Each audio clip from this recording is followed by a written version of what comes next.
ನಮಸ್ಕಾರ ವೀಕ್ಷಕರೇ, ಇವತ್ತು 2 ಸ್ಟಾಕ್ಗಳನ್ನ ನೋಡೋಣ.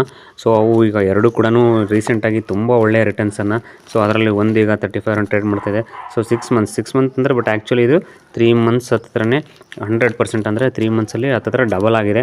ಸೊ ಇದು ಫಂಡಮೆಂಟಲಿ ತುಂಬ ಸ್ಟ್ರಾಂಗ್ ಇರ್ತಕ್ಕಂಥ ಕಂಪ್ನಿ. ಸೊ ಇದರ ಡೀಟೇಲ್ಸ್ ಎಲ್ಲ ನೋಡೋಣ ಮತ್ತು ಮುಂದೆ ನೆಕ್ಸ್ಟ್ ಕೂಡ ತುಂಬ ಫ್ಯೂಚರಲ್ಲಿ ಕೂಡ ಒಂದು ಪೊಟೆನ್ಷಿಯಲ್ ಇರ್ತಕ್ಕಂಥ ಕಂಪ್ನಿ. ಸೊ ಇದನ್ನು ವಿಡಿಯೋವನ್ನು ಪೂರ್ತಿಯಾಗಿ ನೋಡಿ, ನೀವು ಅನಲೈಸ್ ಮಾಡಿ, ನನ್ನ ಜೊತೆಗೆ ನೀವು ಡಿಸೈಡ್ ಮಾಡಿ ಮುಂದೆ ಇದರಲ್ಲಿ ಯಾವುದ್ಯಾವುದು ಗ್ರೋತ್ ಸ್ಟಾಕ್ಸ್ ಅಂತೇಳಿ. ಸೊ 3 ಸ್ಟಾಕ್ ಕವರ್ ಮಾಡೋಣ. ಒಂದು ಸ್ಟಾಕು ಸಬ್ಸ್ಕ್ರೈಬರ್ಸು ಮತ್ತು ನಮ್ಮ ಗ್ರೂಪಲ್ಲಿ ತುಂಬ ಜನ ಅದ್ರ ಬಗ್ಗೆ ಕೇಳಿದ್ದಾರೆ, ಹಾಗಾಗಿ ಆ ಸ್ಟಾಕು ಆ ಕಂಪ್ನಿಯನ್ನು ಮತ್ತು ಇನ್ನೆರಡು ಒಳ್ಳೆಯ ಗ್ರೋತ್ ಸ್ಟಾಕ್ಗಳ ಬಗ್ಗೆ ಇವತ್ತು ಡಿಸ್ಕಸ್ ಮಾಡೋಣ. ಬನ್ನಿ, let's dive into the video. ಇದು ಮೊದಲನೇ ಸ್ಟಾಕು ಅಕ್ಷಿತಾ ಕಾಟನ್ ಅಂತೇಳಿ.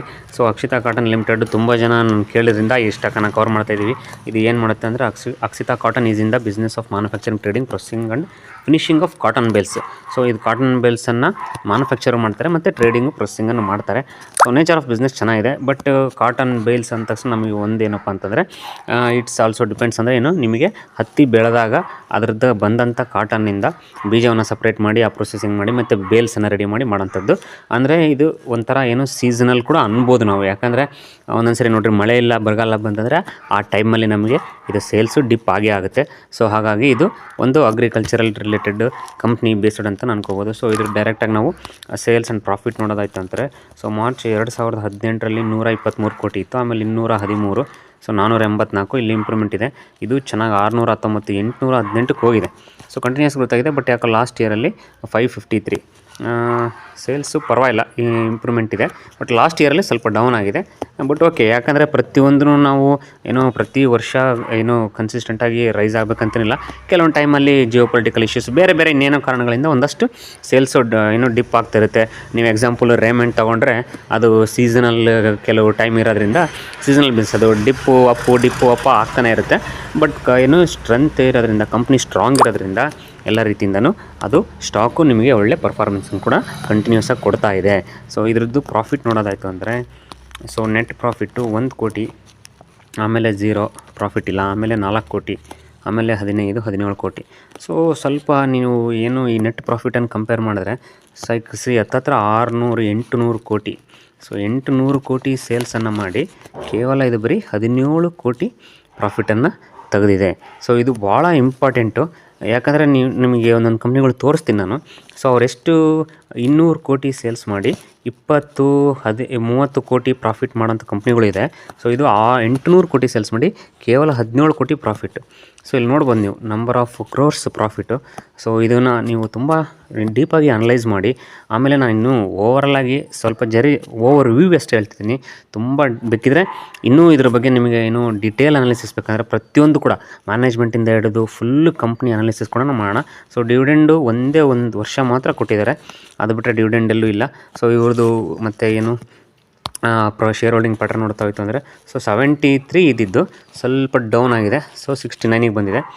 ಕೆಲವೊಂದು ಟೈಮು ಕಂಪ್ನಿ ಗ್ರೋತ್ ಪರ್ಪಸ್ಗೋಸ್ಕರನೂ ಮಾಡ್ತಾರೆ, okay. But FIS 10-12% ಇದ್ದಂಥದ್ದು 3%. But last quarter ಸ್ವಲ್ಪ 5% ಇನ್ಕ್ರೀಸ್ ಕೂಡ ಆಗಿದೆ. ಸೊ ಓವರಾಲ್ ಆಗಿ ಒಂದು ಮಿಕ್ಸ್ ಕಂಪ್ನಿ ಥರ ಕಾಣಿಸ್ತಾ ಇದೆ.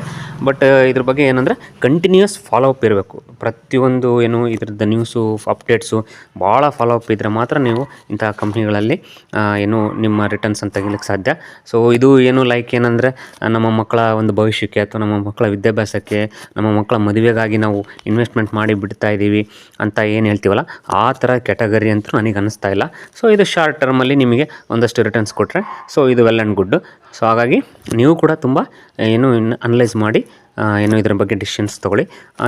ಇನ್ನೂ ಪೂರ್ತಿ ಡೀಟೇಲ್ ಅನಾಲಿಸಿಸ್ ಬೇಕಿತ್ತಂದ್ರೆ ಬೇಕಿದ್ರೆ ಕಾಮೆಂಟ್ ಹಾಕಿ, ಇದ್ರ ಬಗ್ಗೆ ಪೂರ್ತಿ ಒಂದು ವಿಡಿಯೋ ಮಾಡೋಣ. ಇವತ್ತಿನ ಡಿಸ್ಕಷನ್ ಕಂಪ್ನಿ ನೋಡೋದಾಯ್ತು ಅಂದರೆ, ಸೊ IREDA ಇಂಡಿಯನ್ ರಿನ್ಯೂವಬಲ್ ಎನರ್ಜಿದು ಒಂದು ಏನು ರೀಸೆಂಟ್ ಪ್ರೆಸ್ ರಿಲೀಸ್ ಬಂದಿದೆ. ಏನು launches retail division targets PM Kusum roof top solar and other B2C segments. So ಇದು expansions, scaling up climate finance, CMDRE advocates green taxonomy and affordable financing at COP28. So ಇದ್ರದ್ದು ಏನೋ ಒಂದು press release ಬಂದಿದೆ. ಒಂದು ಏನು retail ಡಿವಿಷನನ್ನು launch ಮಾಡ್ತಿದ್ದಾರೆ IREDA. So ಇದು ಒಂದು ಅಪ್ಡೇಟು. IREDA ಈಗ ರೀಸೆಂಟಾಗಿ ನಿಮಗೆ ನೋಡ್ಬೋದು ಅದ್ಭುತವಾದಂಥ ರ್ಯಾಲಿ, ಅಂದರೆ 32 ರೂಪೀಸ್ ಇದ್ದಂಥದ್ದು ಓಪನ್ ಆಗಿದ್ದು 60 ಸರೌಂಡಿಂಗು. ಸೊ ಈಗ ಆಲ್ರೆಡಿ ಹತ್ತಿರ 110 ರೂಪೀಸ್ ತನಕ ಟ್ರೇಡ್ ಮಾಡ್ತಾಯಿದೆ. ಸೊ 32 to 110 ಅಂತಂದರೆ ಇನ್ನೊಂದು 125 ಹೋದರೆ 4 ಟೈಮ್ಸ್ 3 4 12 4 ಟೈಮ್ಸ್ ಆಗುತ್ತೆ ನಿಮ್ಮದು ಅಮೌಂಟು. ಸೊ ಯಾರ್ಯಾರಿಗೆ IPO ವಾಲೆಟ್ ಆಗಿತ್ತಲ್ಲ ಅವ್ರಿಗೆ, ಸೊ ₹120 ಹೋದರೆ 4 ಟೈಮ್ಸ್ ವಿತಿನ್ 1 ಮಂತ್. ಸೊ ನಿಮಗೆ ಇದು ಒಂದು ಏನು ಯಾರ್ಯಾರಿಗೆ IPO ವಾಲೆಟ್ ಆಗಿತ್ತು, IPO ವಾಲೆಟ್ ಆದಮೇಲೆ ಕೆಲವರು ಸೆಲ್ ಮಾಡಿದ್ದಾರೆ, ಬಟ್ ತುಂಬ ಜನ ಹೋಲ್ಡ್ ಮಾಡಿದ್ದಾರೆ. ನಮ್ಮ ಸಬ್ಸ್ಕ್ರೈಬರ್ಸಲ್ಲಿ ಮತ್ತು ನಮ್ಮ ಗ್ರೂಪಲ್ಲಿ ಕೂಡ ತುಂಬ ಜನ IRDA ಸ್ಟಾಕ್ ಹೋಲ್ಡರ್ಸ್ ಇದ್ದೀರಾ. ಅವರಿಗೆಲ್ಲ ಇದೊಂದು ಗುಡ್ ನ್ಯೂಸು, ಮತ್ತು ಒಂದು ಒಳ್ಳೆಯ ಮೂಮೆಂಟನ್ನು ಕೊಟ್ಟಿದೆ. ತುಂಬ ಚೆನ್ನಾಗಿ ಏನು ರೆವಿನ್ಯೂ, ನೀವು ಒಳ್ಳೆ ರಿಟರ್ನ್ಸನ್ನು ತೊಗೋತಿದ್ದೀರಾ. ಇದೇ ಥರ ಹಿಂಗೆ ಸ್ಟಾಕ್ ಮಾರ್ಕೆಟಲ್ಲಿ ಒಂದೊಂದು ಅಂದರೆ ನೀವು ಒಂದು 10 ಪೋರ್ಟ್ಫೋಲಿಯೋದಲ್ಲಿ 10 ಸ್ಟಾಕ್ ಇದೆ, ಅದರಲ್ಲಿ ಈ ಥರ 2-3 ಸ್ಟಾಕು ಸಿಕ್ಕರೆ ನಿಮಗೆ, ಸೊ ಅದ್ರ ಪೋರ್ಟ್ಫೋಲಿಯೋ ಅದಕ್ಕೆ ಚೇಂಜ್ ಆಗುತ್ತೆ. ಸೊ ನೆಕ್ಸ್ಟ್ ನೀವು ಅದನ್ನು ಬಂದಂಥದ್ದನ್ನು ಮತ್ತು ಅದರಲ್ಲಿ ಒಂದಿಷ್ಟು ಪ್ರಾಫಿಟ್ ಬುಕ್ಕಿಂಗ್ ಮಾಡಿ ಅದನ್ನು ತುಂಬ ಚೆನ್ನಾಗಿ ಡೆವಲಪ್ ಮಾಡ್ತಾ ಹೋಗ್ಬೋದು. ಇದೇ ರೀತಿ ಒಂದು ಒಳ್ಳೊಳ್ಳೆ ಕಂಪ್ನಿನಲ್ಲಿ ಒಳ್ಳೊಳ್ಳೆ ಸ್ಟಾಕ್ಸಲ್ಲಿ. ಸೊ ಇದ್ರದ್ದು ಫಂಡಮೆಂಟಲ್ಸು ಇದೆಲ್ಲ ಒಂದು ನಾವು ಇದನ್ನು ಡಿಸ್ಕಸ್ ಮಾಡಿದ್ವಿ ಆಲ್ರೆಡಿ. ₹63 ಇದ್ದಾಗಲೇ ನಾನು ಇದ್ರದ್ದೆಲ್ಲ ಡಿಸ್ಕಸ್ ಮಾಡಿದ್ದೆ. ಬಟ್ ನೆಕ್ಸ್ಟ್ ವಿಡಿಯೋದಲ್ಲಿ ನಾವು ಫೈನಾನ್ಷಿಯಲ್ಸು ಮತ್ತು ಅಪ್ಡೇಟ್ಸು ಪ್ರತಿಯೊಂದನ್ನು ಇದನ್ನು ಫಾಲೋ ಮಾಡೋಣ. ಸೊ ಈ ಸ್ಟಾಕು ನಿಮ್ಮ ಹತ್ರ ಇದ್ದರೆ ನೀವು ಅದನ್ನು ಕಮೆಂಟಲ್ಲಿ ಹಾಕಿ. ಸೊ ಇನ್ನೂ IRDಗೆ ಡೀಟೇಲ್ ಫಾಲೋಅಪ್ಪಲ್ಲೇ ಇರ್ತೀನಿ. ಈಗ 3ನೇ ಕಂಪ್ನಿ, ಇವತ್ತಿನ ಲಾಸ್ಟ್ ಕಂಪ್ನಿ. ಇದು ಏನಪ್ಪ ಅಂತಂದರೆ ಒಂದು ಆಟೋ ಸೆಗ್ಮೆಂಟಿಗೆ ರಿಲೇಟೆಡ್ ಆಗಿರ್ತಕ್ಕಂಥ ಕಂಪ್ನಿ. ಸೊ ಇದು ಏನು ಮಾಡ್ತದೆ ಅಂತಂದರೆ sellers of all types of metals, alloys, castings, automobile parts, machine tools, tractor parts, machinery, plant equipment, component, spare tools, engineering goods and accessories including jigs and fixtures, bolts and nuts, screws of any size and design for motor vehicles, components, parts thereof, chassis, motors, buses, lorries, omnibuses, engines, locomotives, scooters, tractors and other vehicle component or motor vehicle parts ಅಂತೇಳಿ. So ಇದ್ರದ್ದು ನೀವು ನೋಡಿದ್ರೆ ಏನು auto ಇಂಡಸ್ಟ್ರಿಗೆ ಸಂಬಂಧಪಟ್ಟಂಥದ್ದು. But ಇವರು ಏನೇನು manufacture ಮಾಡ್ತಾರೆ ಅಂದರೆ ಎಷ್ಟು ಇದು ಸ್ಪೇರ್ ಪಾರ್ಟ್ಸ್ಗಳು, ಆಮೇಲೆ ಯುಟಿಲೈಸೇಷನ್ಸ್ ನೋಡಿದ್ರೆ ನೀವು ಗೊತ್ತಾಗುತ್ತೆ ನಿಮಗೆ. ಇವತ್ತು ಇದರ ಪ್ರೈಸ್ ವ್ಯಾಲ್ಯೂ ಅರೌಂಡ್ 30-35 ಇದೆ. ಬಟ್ ಕಂಪ್ನಿ ಇದು ನಿಜವಾಗ್ಲೂ ಇದು ನನಗನ್ಸಿದ್ದೆ ತುಂಬ ಅಂಡರ್ ವ್ಯಾಲ್ಯೂಷನಲ್ಲಿದೆ ಇದು ಕಂಪ್ನಿ ಇದು. ಯಾಕಂದರೆ ಇವ್ರದ್ದು ನೇಚರ್ ಆಫ್ ಬಿಸ್ನೆಸ್ ನೋಡಿದ್ರೆ ನೇಚರ್ ಆಫ್ ಬಿಸ್ನೆಸ್ ಚೆನ್ನಾಗಿದೆ.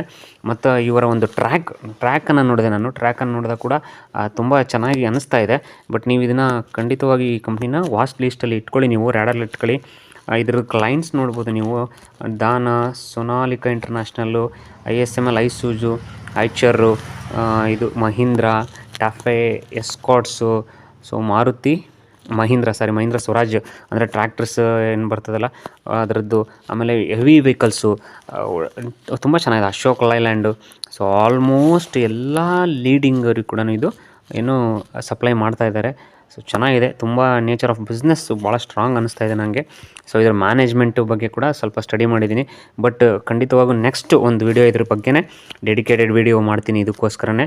ಸೊ ಇದ್ರದ್ದು ಏನು ಪೂರ್ತಿಯ ಫಂಡಮೆಂಟಲ್ಸು, ಫೈನಾನ್ಷಿಯಲ್ಸು, ಮ್ಯಾನೇಜ್ಮೆಂಟು ಮತ್ತು ಇದ್ರದ್ದು ಹಿಸ್ಟ್ರಿ, ಟ್ರ್ಯಾಕ್ ರೆಕಾರ್ಡು ಪೂರ್ತಿ ಪ್ರತಿಯೊಂದು ನೋಡೋಣ. ಬಟ್ ಆ್ಯಸ್ ಆಫ್ ಟುಡೇ ಖಂಡಿತವಾಗ್ಲೂ ಇದು ಒಳ್ಳೆಯ ಮೂಮೆಂಟನ್ನು ಕೊಟ್ಟಿದೆ. ಒಂದು 3-4 ಮಂತ್ಸಲ್ಲಿ ಹತ್ತಿರ ಆಲ್ಮೋಸ್ಟ್ ಡಬಲ್ ಆಗಿದೆ. ಮುಂದೆ ಕೂಡ ಇದು ತುಂಬ ಪೊಟೆನ್ಷಿಯಲ್ ಕಾಣಿಸ್ತಾ ಇದೆ ಇದು ಕಂಪ್ನಿ. ಸೊ ನೀವು ಇದನ್ನು ವಾಚ್ ಲಿಸ್ಟಲ್ಲಿ ಇಟ್ಕೊಳ್ಳಿ, ಸ್ವಲ್ಪ ಸ್ಟಡಿ ಮಾಡಿ. ಸೊ ಭಾಳ ಜನ ನಮ್ಮ ಗ್ರೂಪಲ್ಲಿ ಇರೋರ ಹತ್ರ ಇದು ಆಲ್ರೆಡಿ ಏನೋ ಸ್ಟಾಕ್ ಇದೆ. ಸೊ ಎಲ್ಲ 17 ತುಂಬ ಜನ 19, 22, 24 ಎಂಟ್ರಿ ಆಗಿದ್ದಾರೆ.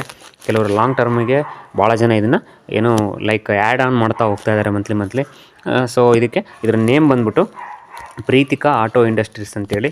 ಸೊ ಪ್ರೀತಿಕಾ ಆಟೋ ಇಂಡಸ್ಟ್ರೀಸ್ ಅಂತ ಈ ಕಂಪ್ನಿಯ ನೇಮು. ಸೊ ನೀವು ಕೂಡ ಇದನ್ನು ವಾಚ್ ಲಿಸ್ಟಲ್ಲಿ ಇಟ್ಕೊಳ್ಳಿ, ಇದ್ರ ಬಗ್ಗೆ ಸ್ಟಡಿ ಮಾಡಿ. ಸೊ ಇಷ್ಟು ಹೇಳ್ತಾ ಇವತ್ತಿನ ವಿಡಿಯೋ ಮುಗಿಸೋಣ. ಮತ್ತು ಮುಂದಿನ ವಿಡಿಯೋಲಿ ಸಿಗ್ತೀನಿ. ಅಲ್ಲಿವರೆಗೂ ಗುಡ್ ಬೈ, ಟೇಕ್ ಕೇರ್.